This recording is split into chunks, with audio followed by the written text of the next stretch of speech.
కొన్నిసార్లు బాధ అనిపిస్తూ ఉంటుంది, వీళ్ళ కోసమా మనం అంతగా కష్టపడిందని. ఎప్పుడు స్టేషన్లోనే ఉంటాడు. వాళ్ళ అక్క వాళ్ళ భార్య ఎప్పుడు ఫోన్లు చేయొచ్చు అంట, నాకంటే ఎమ్మకి ఎక్కువ. ఈ ఎమ్మ ఊరికి అన్నం తినేటప్పుడు అంటారు ఇవి పెద్దవి మనకు. రాత్రిలే పొద్దున్నలే ఎప్పుడు చూసినా ఇదే. మనం అందరు చూడని బతుకులు కాదు ఇవన్నీ.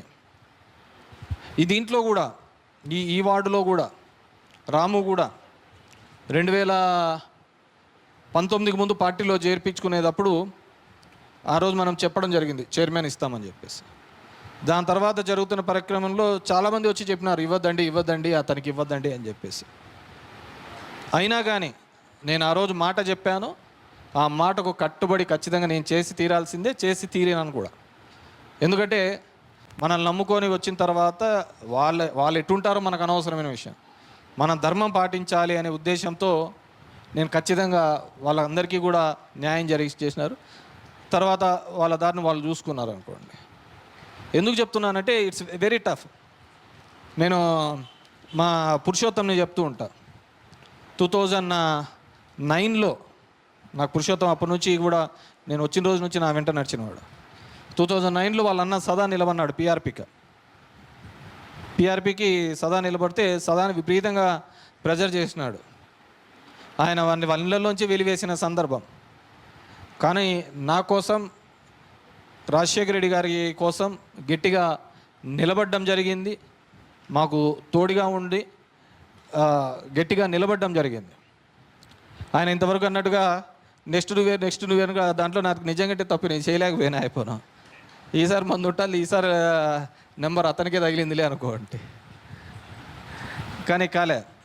కానీ అటువంటి టఫ్ సిచ్యువేషన్స్లో కూడా కుటుంబంలో అందరూ ఒత్తిడి చేసినా కానీ నిలబడిన సందర్భం. అలాగే చాలామందికి చాలా ఒత్తిళ్ళు వచ్చినాయి, చాలామందికి నిలబడిన సందర్భం.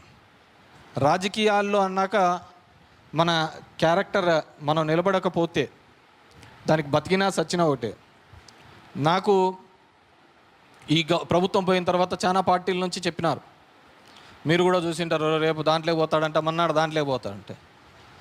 గెలుస్తామో ఓడతామో దానికి ఏమైతే అంటే దాంట్లో మునిగేది లేదు, తెలియదు లేదు. కానీ మనం ఒకసారి ఆ విధంగా మారిన తర్వాత మనం ఎక్కడైనా పదవులు రావచ్చు, దానికి ఏముంటాయి చెప్పు, పదవులు వస్తూ ఉంటాయి. కానీ మన క్యారెక్టర్ పోయిన తర్వాత ఆ పదవి ఉన్నా లేకపోయినా సచిన్ శవంలాగానే ఉంటాను తప్ప దాంట్లో పెద్ద ఉపయోగపడేది ఉండదు అనేది నేను పూర్తిగా నమ్ముతాను, నేను పూర్తిగా విశ్వసిస్తాను. అంటే మనకు ఆ సెల్ఫ్ లేకపోతే,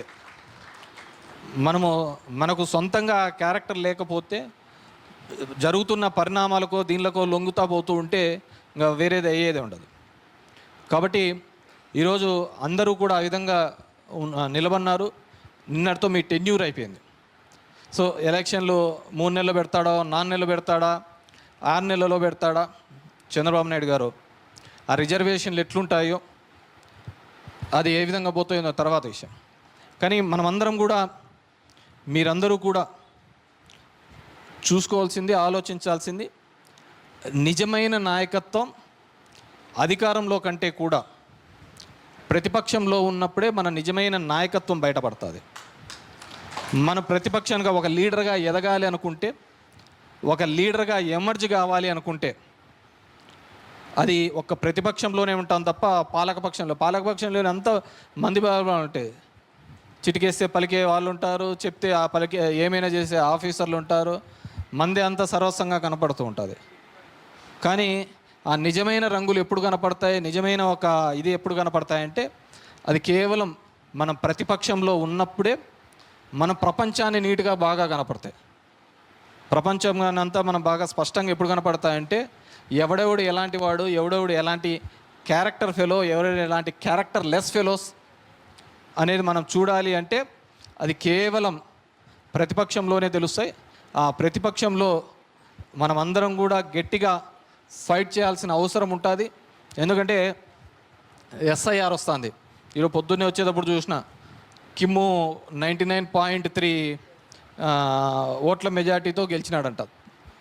అవతల నిలబడలేదనుకో 99. అంటే మన జ్ఞానేష్ కుమార్ లాంటి చీఫ్ ఎలక్షన్ ఆఫీసర్ ఉంటే 99 ఏముంది, 100% అయినా కొడతారు. దానికి ఏముంటుంది. ఇంతకుముందు మన శివ చెప్తా అండే, మనకే తెలియదు ఏ ఊర్లో ఎంత వచ్చా అంటుంది ఏందని. బయట నుంచి వచ్చిన పొద్దుటూరులోనికి వాడో కర్నూలులోడు వాడు చెప్తున్నాడు మనకంటే ముగ్గురు, మా ప్రకాశ్ వచ్చి చెప్తున్నాడు మనకంటే ముందు వాళ్ళే రాసుకొచ్చినారన్నా ఇవన్నీ చెప్తున్నారన్నా అని కౌంటింగ్ దాంట్లో నుంచి. సో ఇవన్నీ ఇప్పుడు అంతా జరిగేదంతా ఎలాంటి ఎలక్షన్ జరుగుతుందో మనం చూస్తున్నాం. ఈవీఎం మాయలు ఏ విధంగా ఉన్నాయి, టెక్నికల్గా ఏ విధంగా ఉన్నాయని. నువ్వు ఒక దాని మీద మాట్లాడినాం అనుకో, ఇంకా దాని మీద దేవుడి మీద రుద్దుతారు. మనమంతా దేవుని నమ్ముకొని పోతాం, మనశ్శాంతిగా ఉండాలా బాగుండాలా అని. కానీ దేవుని నమ్ముకొని బాగుపడిందంటే వాళ్ళు ఒకటే. ఆ విధంగా నిన్న నేను గ్యాస్ సిలిండర్లది చేశాను. నాది ఎలా యుద్ధం జరుగుతుందని. యుద్ధం జరుగుతుంది అందరికీ తెలిసినదే. అని నేను డిమాండ్ చేసినది ఏంది, లాస్ట్ టైం రాజశేఖర రెడ్డి గారు ఉన్నప్పుడు పెరిగిన 50 రూపాయలని రాజశేఖర రెడ్డి గారు గవర్నమెంట్ భరించింది. ఈరోజు ప్రజల మీద ఎందుకు రుద్దుతున్నారు, ప్రజల మీద ఎందుకు రుద్దుతున్నారు 65 రూపాయలు అనేది?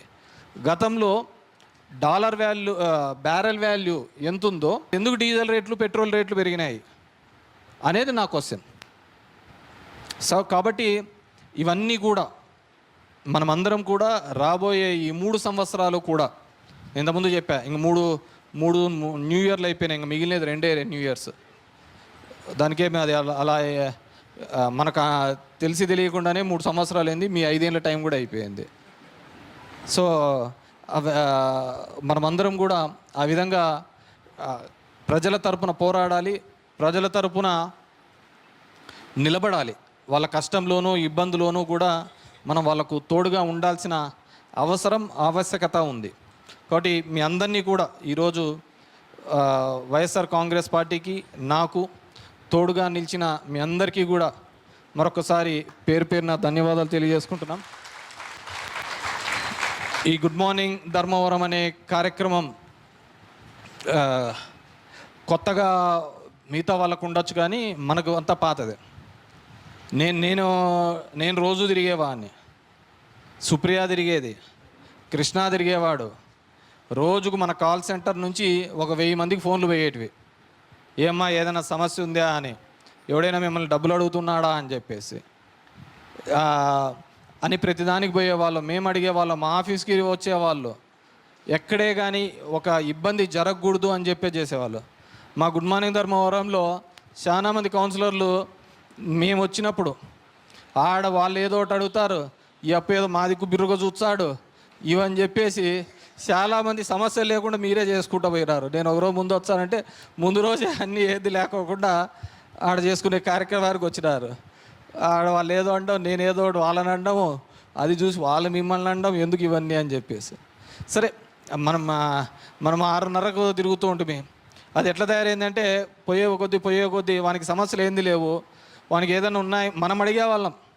ఏమ్మా ఏదైనా సమస్య ఉందా పెద్దమ్మా, ఏమైనా సమస్య ఉందంటే వాడు బ్రషింగ్ చేస్తా అంటాడు, సగం చేయొచ్చు, కూర్చోండాడు, ఆధార్ కార్డు తెచ్చా లోపల పోతాడు, వంత లోపల వాడు నిక్కర వేసుకొని వాడొకడు బయటకు వచ్చాడు, చెడ్డి లేకుండా ఇంకో పాప వచ్చా అంటారు.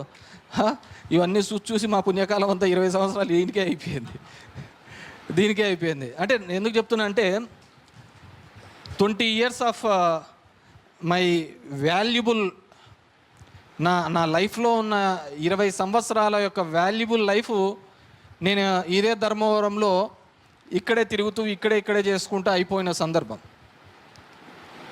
అన్నీ చేసిన తర్వాత ఎవడో పనికి మాలిన కొడుకు వచ్చాడు, వాడోడు వచ్చాడు, వీడోడు వచ్చా అంటాడు, మాట్లాడుతూ పోతున్న సందర్భం. మరి మనము ఎవరి కోసం కష్టపడినా అంటే లైఫ్లో డబ్బులు కావచ్చు, ఇంకోటిగా దానికంటే కూడా time is very much important. ఆ 20 ఏళ్ళ నా లైఫ్ అంతా కూడా బాగా తిరగాల్సిన వయసులో, బాగా ఎంజాయ్ చేయాల్సిన వయసులో, ప్రపంచాన్ని చూడాల్సిన వయసులో నేను ఈడీడి సందులన్నీ చూసాను. ఆడ పిఆర్టీ సందులోనూ ఈడీడి తిరుగుతాను 20 ఏళ్ళు కూడా. అంటే ఆ విధంగా అయిపోయింది. అంటే నా లైఫ్ అయిపోయింది, నా ఫ్యామిలీ లైఫ్ ఇదే అయిపోయింది. నా కొడుకుతో కూడా మేము చేసుకున్న జ్ఞాపకాలు ఉన్నాయంటే అవి ఏం లేవు. ఇక్కడున్న ఇళ్ళతో తిరిగిన సందర్భాలు గుర్తుకున్నాయి తప్ప మా 20 ఏళ్ళ నా కొడుకుతో తిరిగిన జ్ఞాపకాలు ఎక్కడ కనపడటం లేదు. ఆ విధంగా తయారైతే దరిద్రము ముక్కుమోహం తెలియని నా కొడుకులతో కూడా అనిపించుకోవాల్సిన పరిస్థితి వస్తుంది. చేసినారా అంటే వాళ్ళని తిరగమనండి, దమ్ము ధైర్యం ఉంటే. ఓని తిరిగే ధైర్యం ఉండదు. కాబట్టి ఇంతకుముందు చెప్పినట్టుగా ఎవడేందో వాళ్ళ బతుకులేందో తెలుసు. ఖచ్చితంగా దీని తర్వాత ఎవడి స్థానాల్లో ఎక్కడ చూపించాలో తెలుసు.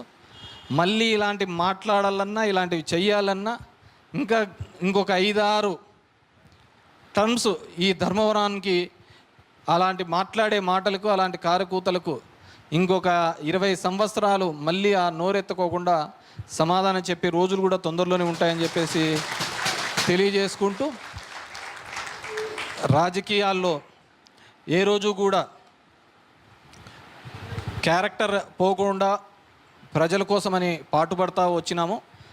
భవిష్యత్తులో కూడా జనం కోసం, నన్ను నమ్మిన కార్యకర్తల కోసం, లీడర్ల కోసం ఖచ్చితంగా నిరంతరం ఫైట్ చేస్తూనే ఉంటానని చెప్పేసి తెలియజేసుకుంటున్నాను. అదేవిధంగా చాలామంది కూడా ఫంక్షన్స్లో నేను ఇదని ఇస్తా అంటారు, రాలేదు అంటారు. వాళ్ళు ఒకటే అర్థం చేసుకోవాలి, నేను రాలేదు అంటే వాడు ఏదో, ఎందుకంటే నేను చాలా ఎమోషనల్. నన్ను నమ్ముకున్నవాడు నమ్ముకుంటే నేను చాలా నెత్తినెత్తుకుంటా. నేను హేట్ చేస్తే, నేను అసహించుకుంటే వాడిని ఎక్కడికంటే అక్కడికి అసహించుకుంటా. అదే నన్ను నమ్మి మోసం చేసినాడు, వాడు తిరగడ పన్నాడు అంటే వాడిని ఎంతవరకైనా కానీ అసహించుకున్న అంటే అంత దూరం పెడతాను. కాబట్టి చాలామంది బాధపడతా అంటారు, నేను ఇచ్చినా రాలేదు ప్రోగ్రామ్కి అని. నువ్వు రాలేదంటే ఏదో దొంగ పని చేసి ఉంటావనే నేను వచ్చిండాను, అంతకంటే వేరేది ఏంది లేదు. కాబట్టి ఈ ధర్మవరం నియోజకవర్గ ప్రజలకి ఎల్లవేళ అందుబాటులో ఉండి వాళ్ళ కష్టసుఖాల్లో తోడుగా ఉంటానని చెప్పేసి తెలియజేసుకుంటూ, ఈరోజు ఈ కార్యక్రమం ద్వారా